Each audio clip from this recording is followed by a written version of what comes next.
Good afternoon, everybody. Oh, I hate hearing my own voice through the PA, but I'll have to just grin and bear it.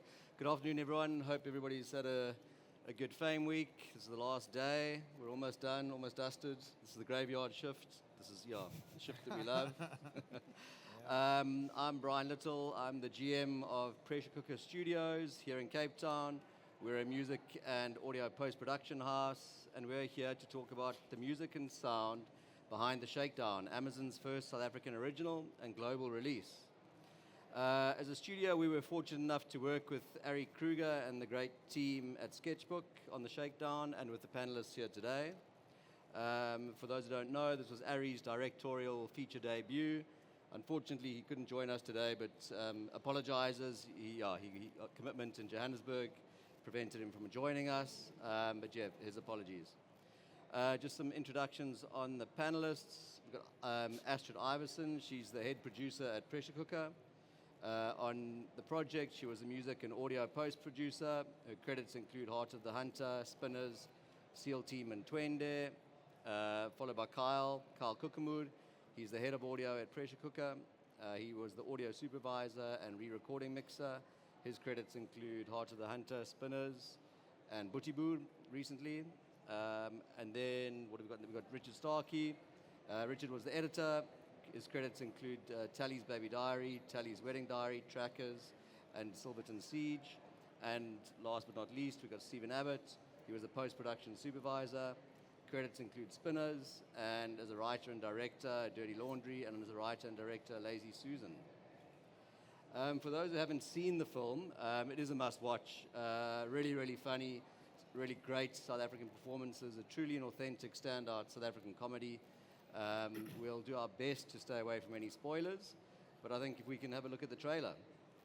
Family, friends, what a simcha. I would like to thank my beautiful wife, Nats. Team Diamond would be lost without you. Justin, I need to tell you something. I'm pregnant. Got yourself in a bit of a pickle there, boy. She's batshit crazy, Dovey. For me to keep quiet, it is going to cost you 100 million rand. 1 million rand. If I do this, you're stepping into a world that's very different from the one you know, my boy. This is her dress. My name's Justin Diamond. I'm 44 years old. I'm in the best goddamn shape of my life. Oh, whoopsie. Family's everything, guys. Have you ever killed a chick before? Didn't you hear what the boss said? We are intimidating her. Women don't really find me intimidating. That's why I got this bad boy. What's happening? She didn't want to talk, Justin. Guess what? Her father. He's a mob boss. You're fucking with me. I want you to find out who did this. Copy. You've been acting kind of weird. You glued to your phone the whole day. It's getting pretty urgent, Dovey. Who sent you to kill Bosie Ferreira's daughter? You know, if I didn't know any better, I would think you're having an affair. Natalie, it's work stuff. I've been doing ice bars for years. Don't worry, I can do this. Oh my God, it's fucking freezing! Let's meet my silicon boyfriend. Okay, what is happening right now? Don't you get it? This is what having your own personal guilt-free experience.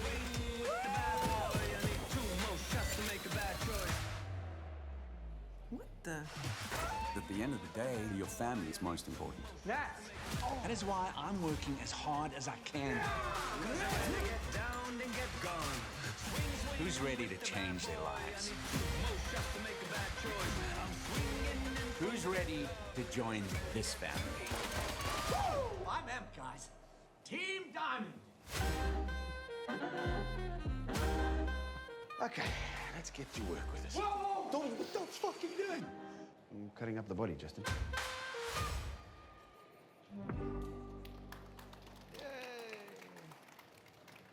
And there you go, bit of a sneak peek. So yeah, I mean, personally, this was the first big project that I was exposed to when I first started at Pressure Cooker. This was just under 2 years ago now. We were going through the diligence process of becoming Amazon's first approved studio on the continent. Lots of paperwork for Astrid at the time. And then this project came in concurrently. It was all a very exciting time for us as a studio. I think, Astrid, I'm going to ask you now. I'm going to start with you. Tell us a bit about how we ended up securing this job, because initially I know we were only pitched the audio, and it's something that is a bit of a catchphrase at our studio, which is, we like to get in really early, despite being a post-production studio. How did we get in early and end up doing the full spectrum of sound, music and audio on this job? Sure. I think it was when we were bidding on the audio at the time, and Ari sent us the script, and between me and our CEO James, we read the script, and James said to me, he's like, "Why are we not doing the music? This is just like ideas started flying out of his head." And we met with Ari to chat audio. We started talking about the creative, the vision on the audio side early, and James somehow managed to convince Ari that, please, we'd love to bid on the music. And we put together a very robust treatment for the music, like a proposal.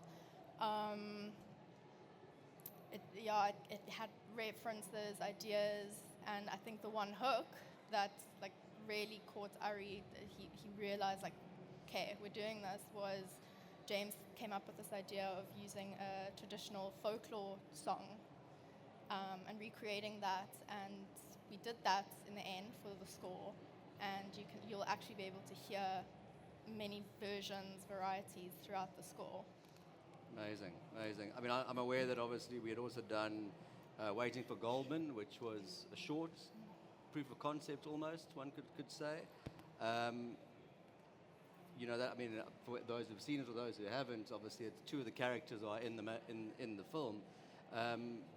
How do you think even getting in at that stage, I mean, that's even earlier, before the treatment that you talk about, working on that short, on that proof of concept, do you think that stood us in good stead in terms of understanding where the musical journey was going, how the music was going to evolve the story?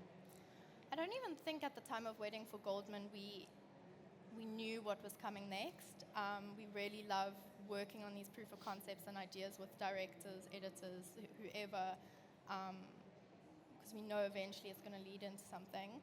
But it really, the biggest thing for us was it helped with that synergy with Ari, working with Ari on the music and the audio for Waiting for Goldman. By the time the Shakedown came along, Ari knew our processes, he knew our team, we had that bond, and we knew how to work with one another. And music and audio under one roof, I mean, it's from elevating the storytelling, having that holistic kind of discipline. From your side, what is the advantage or the disadvantage of us not having had both disciplines? How do you, from your perspective as a producer, what really is the value of having the two disciplines under one roof? Oh, it's streamlined, it's more efficient, the creative especially is, you're able to have the engineers, the composers collaborate together on ideas and understand what each needs. Kyle's not going to go and spend hours on a scene that he knows the score is going to be the driving factor. And that streamlines that, it makes it so much easier and quicker to understand at the time. You're all aligned from the get-go. So coming to the music then. I remember being quite fascinated, and I'm sure not everybody here obviously works in music or works to the degree or has experience in film that we have. So almost in kind of a lay perspective, I was really fascinated at how we worked with the budget at that stage and put forward a new process solution for the music. And it's something that we've almost developed as a bit of a standard option now from our studio in the way that we propose to execute music and score for film. But it seems to break with convention somewhat. And from what I can tell, this approach was adopted by everybody here. I think everybody embraced it. It was obviously quite new. And I guess it does away with temp, really, at its essence. Do you want to maybe just tell us a bit about that and tell us where you think that actually elevates the creative and elevates the process? I like that word, conventional, because obviously the more conventional way to write music for film is scoring to locked picture. You get the picture and you're scoring from start to finish. Where we've now started with, as you said, getting in early, where we are starting from the get-go pre-production, we're writing sketches, multiple tracks based on genres, based on characters, themes, and we're actually handing them over to the editor to use as temp music, where he will then lay the foundation of what the score will eventually be in the end. Well, coming to you, Richard, I mean, you obviously started your career in sound engineer, so no doubt you were able to bring that, that audio and the music discipline to the edit. And so, working very early on with the composers, kind of the breaking from the mold of this, how did you find the experience? Yeah, I mean, it's quite interesting for me these days that, a lot of like when I started in my career, all the library tracks were also just like, here's the track, like there's the music. And so as time's gone by, we're quite accustomed now as editors to get like a few stems. So, what was really great about this process is actually getting tracks that were like so well done for a start. Like they matched the vibe of the film, they matched the style. But also just having the stems, because when you're cutting, like you just don't know what you're going to need and how you're going to need it. Like I always feel bad when I ask a composer, can you give me 2 versions of something? But in this case, I could make those versions myself, because I would have like a rhythm track, I would have some little clappy things, I would have like all this like cool stuff. Sorry, technical term, clappy things.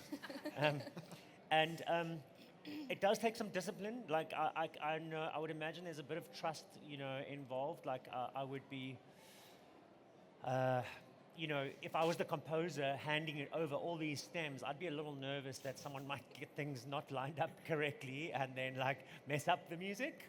And then everyone goes, yeah, it's great, But obviously, coming from a post-audio background, I hopefully managed to respect the musical timing and the musical placement.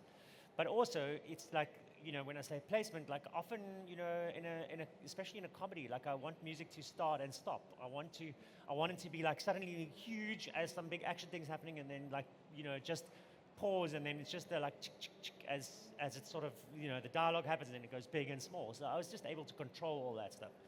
So that's a real pleasure from my side, from the editing side. It's something that I don't get often. I mean, you mentioned trust. Sorry.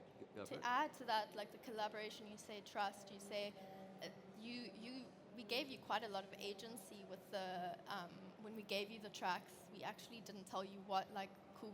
We wrote a theme for this character, but we didn't tell you that, and it was so interesting to see how your different perspective on certain moments, which I normally actually ignore worked it out anyway better. when someone does say it's for this character. I'm like, it doesn't work. Like, I mean, it's it's great to have that, and that's what that was intended for. Yeah. But really, when you're cutting with the director, you watch what there is, and you listen to the music, and you see what works for the scene. So it doesn't matter what it's labeled as. Yeah.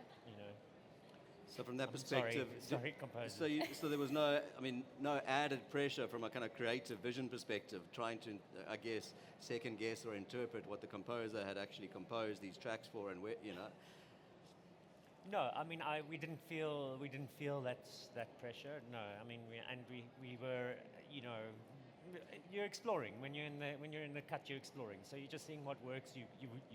You usually cut the scene without any music first, and then you start trying music at the right points, and it's up to the director when they want to start trying to do that. Personally, I prefer that. I like to keep the music off for as long as possible, but I see a lot of editors will like bang on music like very early on and start cutting with the music. So it depends. For me, I only do that when I'm cutting a montage. Otherwise, I try and leave the music off. If it's a sort of action-y piece or a comedic piece, I leave the music off until I sort of I know it's working without music. Then I'll add it, and the music should then be enhancing it. I mean, on that point, you talk. I guess that's that fine line. Where do you balance? And you talk about comedy on this. I mean, this film, it's funny throughout. It's almost kind of quite consistent. It's this dark comedy. The balance between, I guess, the visual, the sound, and the music. What for you, I guess, is your standout scene that I guess exemplifies where there was a good marriage, or even one that was just really, really challenging for you that stands out as one? The one scene where I remember like working the stems quite hard was the scene when they arrive at the horse racing. There's a lot of stop and start around that area. As you say, like, the film is comedic throughout, and there are times when you can't just have music throughout. Like I do sometimes see films where it's just so much music. Like you just need a chance. You need to balance the reality. Like I call it, like in my mind, the sort of cold reality of a scene without music means it comes across as more real. It plays usually in more real time, and it's kind of the cold light of day type scenes. And then you get, as soon as you start putting music, you're taking it out of that reality into a heightened kind of moment type thing. So that horse racing was something that was quite long, and in fact I think that's the one track that was done after. I think every other track was done like early on up front, and there was all these great tracks to work with, and every time Ari and I would go, let's try something, and we'd be like wow, this works. It was almost like the timing's been worked out, like it would just actually end at almost the right place, and we had to do very little to it. And then while we were cutting, we got this new track that was very unusual. It was quite whack. We were like, what the hell, where are we going to use this? And then we, sort of finally tried it around that section, and it was very kind of, in some ways, staccato to help. We were very able to start it and stop it at the right point. So it could be comedic as they walked in, then they could have a conversation, then it would continue. And each time when it would continue, then we'd add another stem to make it seem a little, it's an extension of that. It's not just the same piece of music again and then stop, start, stop, start. So we were able to make a new version of it for each of those sort of 5 sections around that horse racing. Carl, I mean, from your perspective, obviously, on the sound, I mean, this scene in particular, can you elaborate from your experience or your perspective on the scene that Richard's taken us through? Yeah, it's probably one of the longest scenes in the film, just like as a sequence. And the challenge was, from a sound perspective, was it's one place, and there's basically the characters arrive and they're split out to different tasks that they have to do. So, no, Your just, mic's going. can we just fix that mic slightly? let's grab this one over here. Cool. So the characters they split out, and we needed to have some type of sonic layer that would sort of lay the environment. So we got the comedian Nick Rabinowitz in, and he initially commentates the main horse race, but when we were recording him, we came up with the idea of why don't we just record a whole bunch of stuff for him, and we just literally lay that as a bed underneath. So for me, it was a good anchor to build from, and then there's a little bit of action, there's a little bit of like quieter bits in the scene, so that keeps the bed, and then bringing in, like Richard said, bringing in the music in those gaps, sort of playing the sound in the music, and then how those work together, I think really allows the audience to be immersed in that whole sequence and sort of know that it's one environment. And okay, so obviously that's a scene that Richard's kind of identified. Was there any particular scene that stands out for you? Obviously, coming from a slightly different discipline, that's really stood out in terms of you having to, elevate the storytelling, elevate the comedy, where sound design really came to the fore and did that job. I think for me the kung fu scene, let's call it, it was shot at night in a residential area. So Ari was he was leaning on the sound team for ADR, for instance, and then obviously the sound design on top of that, because they had to be that. I think it was quite a quick shoot that. And they couldn't shoot the gun. Yeah, they couldn't. Yeah, for instance, they couldn't shoot the gun. So they relied on us to work on that scene, and we got the actors in to do ADR, and we could really then workshop that whole environment and the two characters and the opposing sides of the fight of that, and then and then obviously just elevating the sound design. I mean, they're in this small room and they're having this massive fight, and then how could we really elevate that? So that was really cool from a sound design and sort of dialogue aspect of the film. You mentioned acting a second ago there. The casting, the acting was, exceptional, really, really good from my perspective. looking at that scene and the previous scene, we've mentioned already that there's like this comedy throughout, it's non-stop. On a more holistic perspective, we've had some insight into how we kind of approach the music. How do you approach a film like this from a sound perspective, conceptually, from a technical perspective? What is your approach? How do you even begin? I guess like Astrid said, we have worked with Ari before, and personally I worked with Ari mostly on his comedy specials. So learning the way that he cuts, sort of how he would want to bring out certain jokes. So I started learning his language early on, working on the shows that he's done. And then crucial to my process and something that we've implemented is a spotting session. So we bring the director in and we literally sit them down and we go like, what do you see, character arcs, sort of holistically, what do you want the film to go, what's the trajectory, are there any motifs that you want certain characters to use? Like at that point we already had some of the music, so we were like, how do you want the music to play in this scene? And then we started talking about different characters and how we want them to, like Dorvy's always wearing a heavy leather jacket, so we always had him as like a heavier sound. And then Justin's always wearing a blazer and he's like more formal. And so like how do we subtly add those sound design elements? And we got those straight in the spotting session. So by the time we got to pre-mix and final mix, Ari could sit down and be like, he could remember those things, and we didn't have to then start from scratch. And he'd be like, I really don't like that whole scene. We had already workshopped it to a point where we just sort of, let's do that a little bit more, let's do that a little bit less, and let's do the music here, let's do the audio here.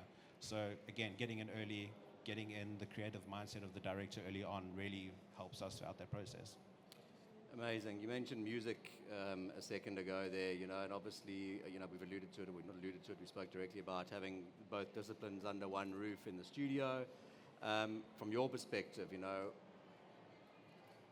how do you see it as a benefit? How does it kind of elevate your process? How does it elevate the film? And I guess, where were there times when you were able to kind of collaborate with the composer to ensure that actually you were both doing the job, and at the end of the day, the final product was delivered? So with my audio supervisor hats on, working with the sound designer Dennis, him and Andries, the composer, would chat, and they would, again, like Richard said, there are times where you sort of need a comedic hit or something. So they would have discussions on, are we going to have something together? Is this going to be a music cue? Is this going to be an audio cue? So in the mix, there was never a point where I felt that audio and music were fighting each other. They all had their space to go, and we had workshopped that by the time we had score mixed, and by the time I received it as a re-recording mixer, we already had that stuff sorted out. So with having it all in-house, having Andries and Dennis talking the whole time, and then they wouldn't waste each other's time, and then I wouldn't have to fight the mix later on. So all that stuff was all sorted out. So that's a massive benefit for me, and a benefit for them, being able to not waste each other's time in their design process. Time is money, absolutely. Stephen, coming to yourself, obviously a man who has worn many, many hats. Sorry, I've just lost my place here. A man who's worn many hats. You're not the usual post-supervisor. According to my team, you know all the detail. You've obviously got to understand the technical aspects as an editor, as a writer, as a director. You worked with us on Spinners prior to this project. Any experience shares or anything that you were able to take from that experience into the Shakedown, having collaborated with the team? Well, I knew Kyle's weaknesses, so we could really poke him. I don't have to spend any time figuring that out. No, I think the importance of prep and establishing a dialogue and a working relationship and understanding each other's kind of way of communicating and each other's language, technically and also just from a production point of view. That's a big benefit, obviously, coming back straight away. So we did Spinners, and then I moved across to this project right away. So it was like an easy continuation. That's the big one. I think Spinners was really different in terms of music. Yeah. So there wasn't a lot of crossover, and in terms of sound in general. But just an ease of work. Absolutely. I mean, I mentioned it because in one of our prior sessions, Astrid, you'd mentioned to me, post workflow testing, and that there was this whole kind of quite kind of real, I guess, production testing process that played out. Maybe do you want to tell us a little bit about that? Yeah, I mean, we went to the refinery very, very early,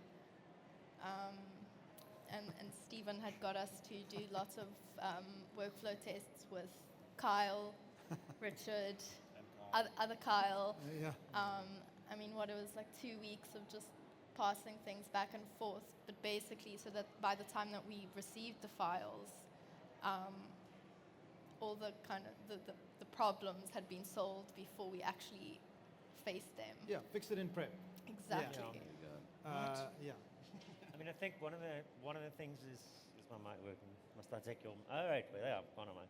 One of the things that, like, as an editor, that's crucial is like we're being able to have the confidence to just work with audio mixdowns from set, or like having to use all the channels. And that's just like this age-old conversation in like cutting on Premiere Pro. Until a few years ago, you always felt like you had to cut with all the tracks. So you get from set like these tracks which has a mixdown, a boom, an ISO mic for each character, and that makes your timeline super complicated.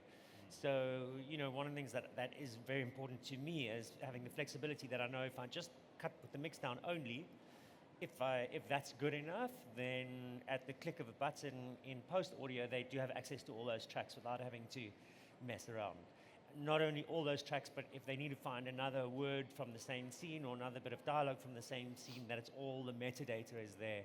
So they can also go, let's see if there's another take of the actor saying the same line because this one's got a problem, like there's a loud sound over it or whatever.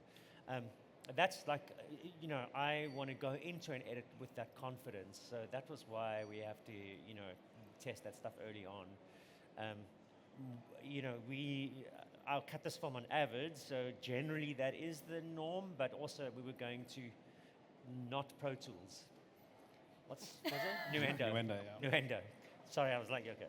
So that was something that was unfamiliar to me, so it wasn't guaranteed that it will just work, because Pro Tools is kind of very Avid friendly, being owned by the same company. That, we needed to make sure that it was going to be the same going to So Nuendo. just to jump in there, the one thing that we're kind of pushing is moving the dialogue edit and the microphone choice out of the editor's hand and into the place where it should always be, which is in post audio. And that has two benefits. Firstly, they can tell better because that's their job. And so they're considering every microphone for every take.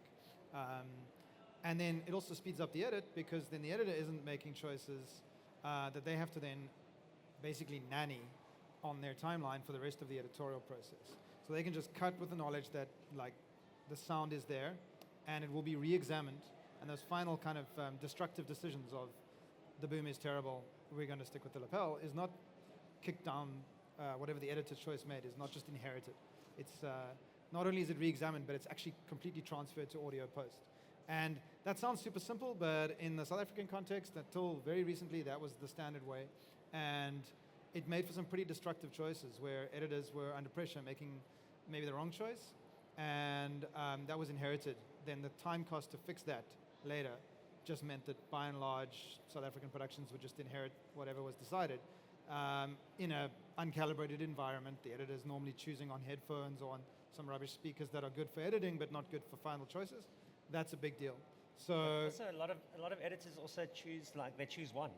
Like, I'm going to use the lapel for this, and I'm like, I think that, as far as I know, anyway, like you should be using a combination of the boom and the lapel. They're not audio people. They're editors. Exactly, and then you get a good sound. And I see a lot of other editors, and I'm like, when I see their thing, they've got this very clean sound from the lapel mic, but then it needs quite a lot of EQing. It's not always the quality that you want it at. So I do think I try as an editor to cut with the mix down, but there are times I like having the flexibility anyway, and then also when we start ingesting things, when an editor cuts with all 18 channels or whatever, and then sound effects, and then all the music, when you're cutting with stems with music, so when we ingested it, it was quite a lot. Yeah. So to limit those numbers, it allows us to ingest the project a lot quicker.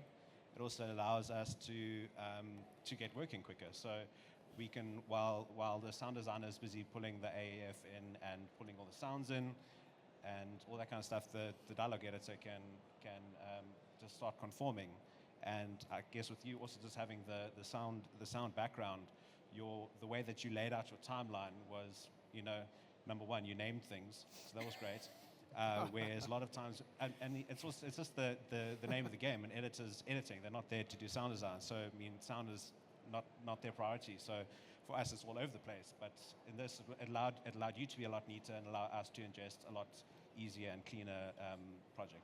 I do think, though, that the one thing that I encourage editors to do all the time is to, what they are giving you should be the template. Like, it doesn't have to be mixed perfectly. It doesn't have to sound ideal.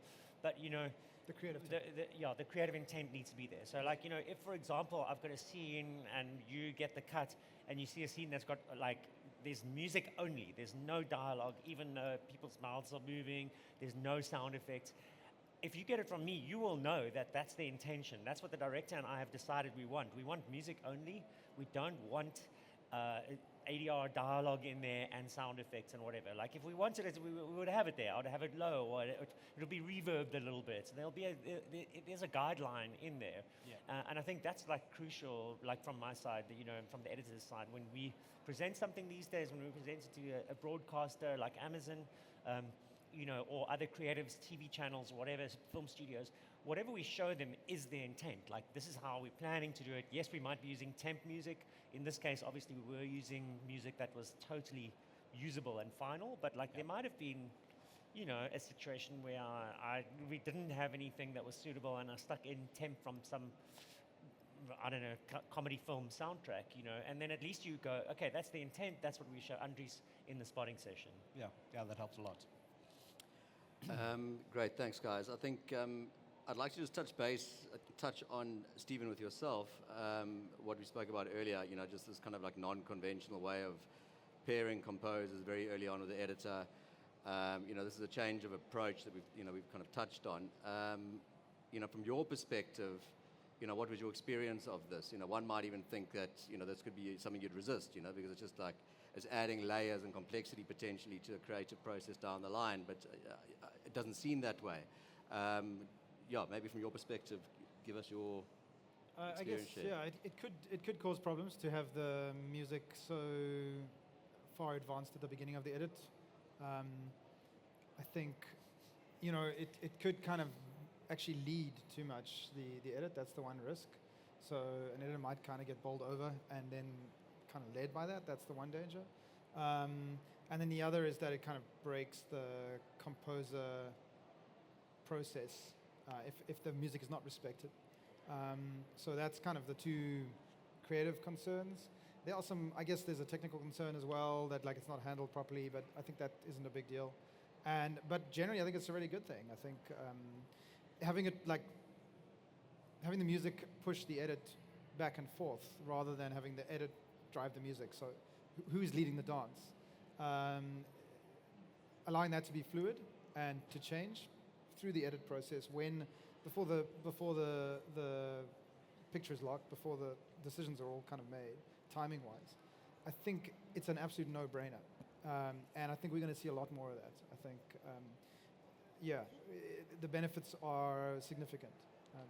If you have the time in the edit. If you're in a really big hurry, I wouldn't go there. I think then the danger is it's going to slow you down. And I guess, coming to you, Richard, I guess having willing, collaborative creatives collaborating at the end of the day. Richard? Yeah, no, I was going to say, like, it's in this case, it was incredible how appropriate the music was for the film. Like, it really worked, and we often cut without it.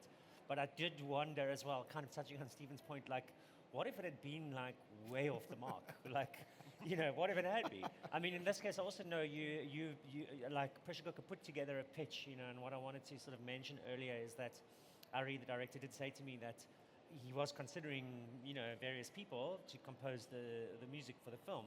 But actually, when he received that compilation of music that was so appropriate, so that was a kind of bunch of references, really. And when he received that, and I think maybe some pilot tracks, I'm not sure exactly what he received, but that is what swayed him. So I guess we all knew we're in the ballpark, but I mean, yeah, in a situation where like, you know, if that had been sort of totally different and like, I don't know, the images had just been shot differently, It would be very and it destabilizing. wasn't working, then it would have been quite Well, it would have- awkward it would to have kind forced of the come back and director. go, guys, can you redo it Bit of a all, please? stuff up. Sorry, you know, like, and I think we used. I mean, I don't know how many tracks you all did in the. You know, did we use all of them? Do you know? Do you remember? 10, wasn't it? It's 10, We yeah. originally wrote 10 to give you, but then while you were still editing, we wrote back and forth a few tracks. Yeah. Yeah. But there was like one new piece. The others were sort of variations on the others, and far as I remember. So Correct, you know, I mean, but what I'm interested in is were there any that were left on the cutting room floor that we didn't use at all? Do you know? No. I think you'd used everything, even if it was just a stem from a certain track. Yeah. or- I know there was one where I took a vocal from one of the tracks and I stuck it into the other one, and I pitch shifted it even. And I was like, oh dear, they're gonna hate me for this, but I'm doing it anyway. and it worked. It actually worked. Yeah, that one and worked, that's, yeah. I guess that goes back to collaboration. I don't normally like- do that to composers, but I took a chance and I warned everyone up front that I was doing it. Yeah. I guess this is kind of a special case, right? Where the creative was perfectly aligned from the very beginning, and there was enough time. So, you know, Yeah. like there are two risks there. One is it's creatively aligned, but it actually makes the editor take too long. And then the other is you have enough time, or maybe you don't, but the music is a bit of a disaster at that stage, in which case now the director has to fight two fires. They have to fix the edit, because the edit is always challenging for a director, and they have to also recompose basically in advance. So from the production point of view, or from the producer's point of view, if you sign up for that, you know, you better be sure that it's not going to bite you in those two ways. But if you're sure about that, and like I guess we had the luxury of those two things, then the result I think is another whole level up, versus just waiting and doing it at picture lock. It definitely would have affected the edit negatively, and it probably would have affected the score negatively on this project if we'd done it the old way. Amazing. So I asked you when we started chatting. I said to you, what learning or takeout did you take from Spinners into this project? So having said this, what would be the one thing, I guess, coming out of the Shakedown then that you would take forward as a takeaway and as a learning and as something that we can take? Yeah. It's very hard to know, because now I'm working on another TV series and I just miss having a movie. I miss having one thing. You know, it's like so many episodes. So that all I can think about is like the learning is only have one thing, and then it's much easier. But I think for appropriate projects, pushing, you know, we always push for fixing it in prep from a technical point of view, making sure that there are no surprises later. But this is an example of creative, like fixing it in prep, and the benefits are huge. So, and music is the one. Like sound design, you can definitely kick down the road, but music is the one. So I would say, where appropriate, I would consider this kind of fix it in prep from Amazing. the next project. Before we go to questions, because I'm sure we're running out of time here, but Astrid, I know, you know, obviously as a producer, you don't get a post-supervisor on every job. And I know this is something that you speak very highly of Stephen, and you love the experience of having that. Tell us a little bit about just having that role prioritized in a project like this, and the importance of it. It just makes things so much easier. You feel supported in every aspect, every department. There's that one man that's going to support you. Like, it's so important, because you know that whatever happens, someone is going to, the post supervisor is going to know, cool, okay, this is happening and we need to solve it, but if we solve it this way, it might affect edit, or it might affect VFX, so we can't solve it that way, so let's solve it this way, because it's not going to push or piss people off, or it's so vital. Amazing. Good experience, share. Hey? Alrighty, that brings me to the end of my questions, guys. Is there anything else any of you want to kind of highlight or say before we go into some questions, perhaps? Go watch the movie. Go watch the movie. Yeah. Alrighty, well then let's go into some questions. If anyone's got any questions, fire away. You have to take the mic if you want to answer. Oh, here comes the mic. Ah, there comes the mic. Oh, sorry. Here comes the mic. Hi. I was just interested to know about the experience of working with Amazon Prime, especially as the first, obviously, film that's been done by them in South Africa. What was that process like? And were they accommodating? Did they give you a lot of freedoms to work and do what you needed to do? Obviously, you guys have such a unique process for this project in your department. Did you find that they were willing to work with you on that? Just what was the experience of working with Amazon? I can start. They were incredibly welcoming, like all the ideas, open arms. It was a very collaborative process. You know, we say collaboration with the creative, but collaboration with technical is also so vital. It was a fantastic process from day one. Yeah, I'll second that. I mean, I love working with studios, and I'm one of those crazy people. I love getting notes, and I find them challenging. So, but I also, if I work in an environment where I'm unable to express my own thoughts and ideas, then I find that's a struggle. So, on this project and, many other projects I work on, it was very collaborative. I was able to express ideas, suggest ideas, and, not only Amazon, but to the director as well. I mean, wherever they went, like everyone was working together to make a great film. That was the idea, and it worked out. I mean, it becomes more awkward when everyone's trying to make a great film, but now everyone's ideas are different about what a great film is. But in this case, we all seem to be on the same page. There was alignment pretty much all from the time. the get-go. There was alignment from the get-go. Yeah, which does make things a pleasure. I'd add that I guess the thing that stuck out for me, I come from like an independent background, so independent films, and Spinners basically was an independent TV show. It was very like kind of run and gun, and it's very impressive to see from a studio perspective the attitude of just stuff just gets done at scale. So the level of support and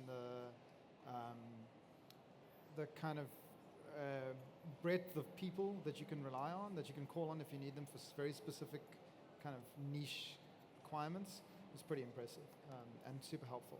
And that it's kind of a cumulative benefit, because every time you can remove ambiguity in the production process or the post process, from the notes to the technical, you remove that kind of compounding factor of uncertainty, and that can quickly kind of swallow a production, and you can get really stuck. So that was really impressive, just to sort of shine light on every little dark corner of the post process. There was somebody there with a torch, like shining light on it. So that's pretty cool. And very supportive.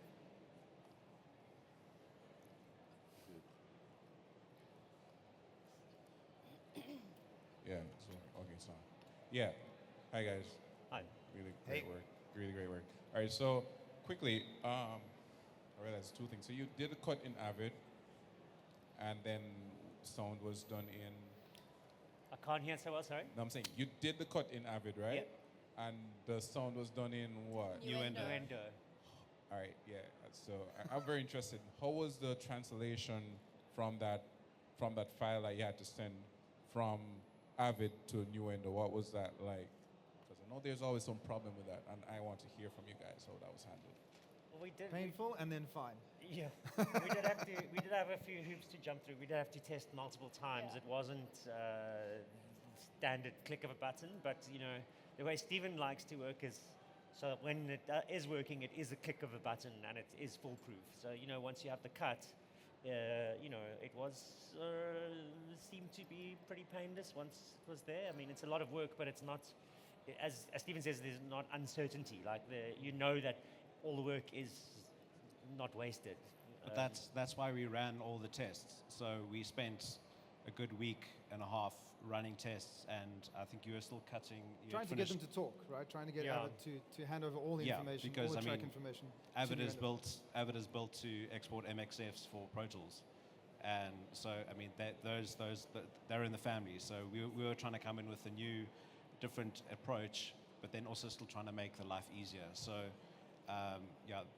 do the tests beforehand, and I think you had finished reel 1, and they were like, cool, send us reel 1. And then we ingested it, and we were like, okay, cool, this isn't working, that is working.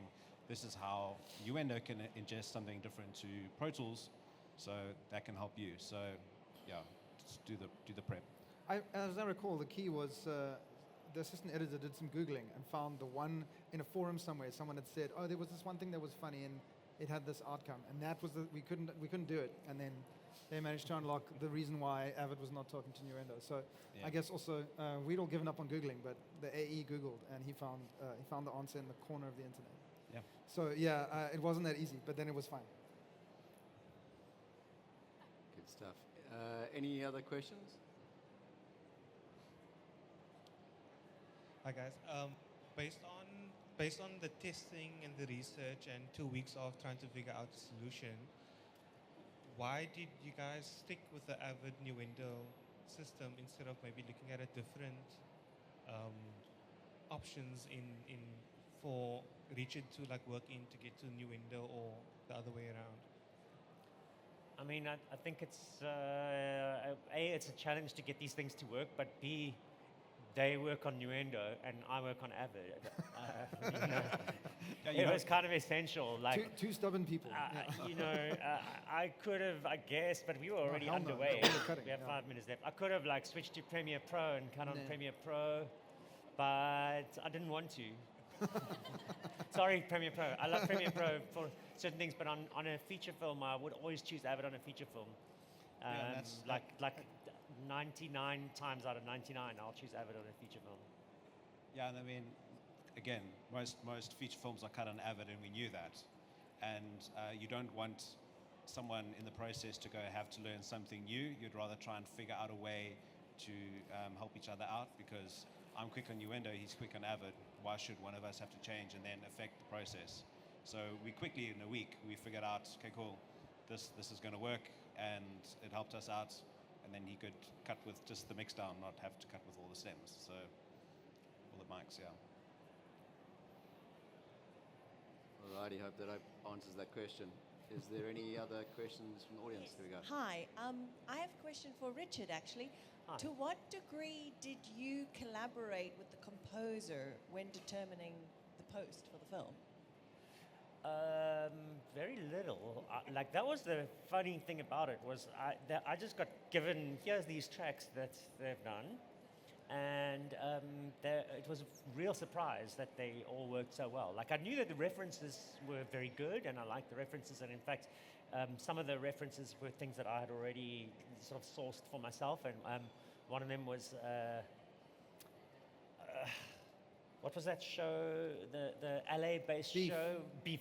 Yeah. So I watched Beef, and I was like, this soundtrack is like next level crazy. I loved it. So I already had that, and I was like planning.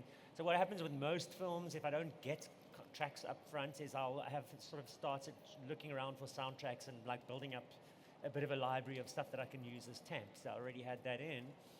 But actually, when I listened to the tracks, it was a real surprise. They worked so incredibly well, and like. Really, I'm not just saying that. Like what you see in the sound mix, like when I watched the premiere, I was like, yeah, that's pretty much how when we had planned, we're going to use this stem, and that stem. Like it came out very, very close to that in the end. And all I did was sometimes adjust timing, but I didn't. The tracks worked surprisingly well. There was very little back and forth, like the least I've ever had. But I think we were very lucky because you have a very musical ear, which I think we were discussing it last week.